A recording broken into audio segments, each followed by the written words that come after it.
乒乓球的引拍时机。各位球友，大家好。乒乓球的技术动作如果细分的话，可能会有几十种之多。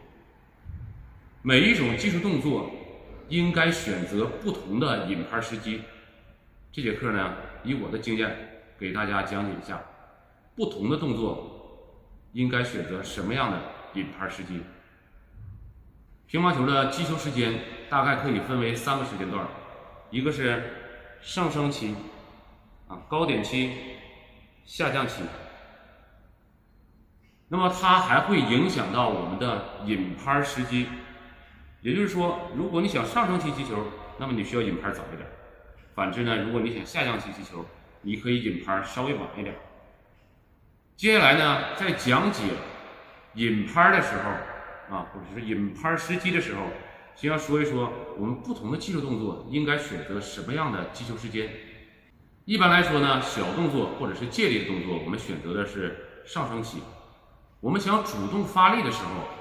选择的时机呢，大概就是高点期附近如果这个球你比较被动，或者说对对方的旋转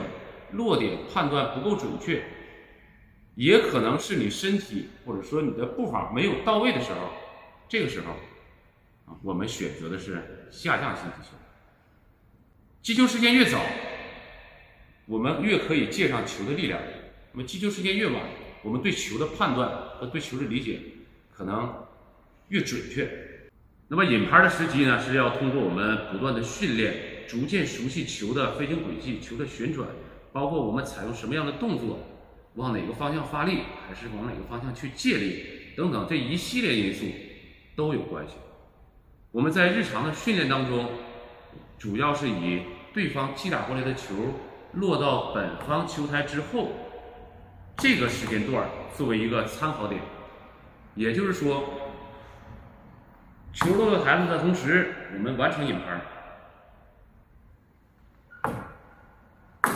这个时机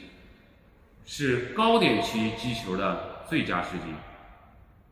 也就是说，如果我们想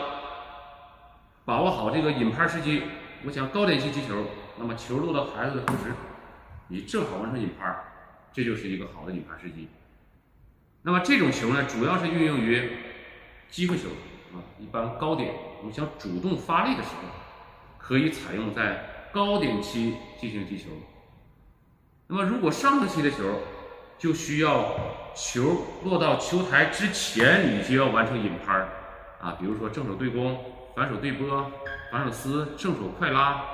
快带等等，这一系列动作都应该是上升期进行击球。也就是说，我们引拍结束了，球还没有落到本方球台，或者说球落到台子之前，我们就已经完成引拍了，这个时间才能够来得及。如果我们的球距离身体过远，我们身体没有到位，或者说这个球我判断的没有那么准确，有时候呢稍微晚一点击球，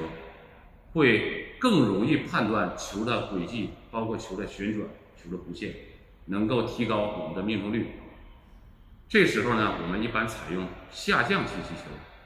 你就可以等对方球落到球台之后，你再进行引拍。当然，因为引拍时间过晚，